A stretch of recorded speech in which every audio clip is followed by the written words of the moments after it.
Gəlin sizinlə belə bir suala baxaq. Sualımız belədir. Modul daxilində 2x-3 kiçikdir bərabərdir 11 bərabərsizliyinin tam həllərinin sayını tapın. Uşaqlar, biz ilk öncə nəyi bilməliyik? Modul işarə nədir?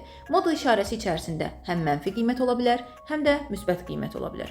Ona görə də biz 2x-3-ü modul daxilindən çıxardıqda həm 11-dən kiçik, həm də mənfi 11-dən böyük götürməliyik. Və x-in ətrafını təmizləyirik. İlk öncə hər tərəfdən 3'ü toplayırıq. 2x kiçik bərabərdir 11 üstə gələk 3, mənfi 11 üstə gələk 3.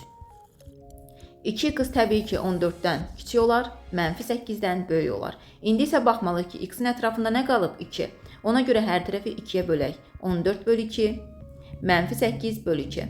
Hər tərəfi 2-yə böldükdə cavab alırıq ki, x-ımız 7-dən kiçikdir, mənfi 4-dən böyükdür. Bizim deməli cavab intervalımız mənfi 4 ilə 7 arasındadır. Təbii ki, qapalı. Qapalılıq şərtini isə ondan bilirik ki, baxın, bərabərlik halı olması o deməkdir ki, bizim cavabımız həm mənfi 4-ün özünü, həm də 7-nin özünü alır. Ona görə də həllər çoxluğumuz necədir? Baxırıq mənfi 4-dən tam 7-yə kimi.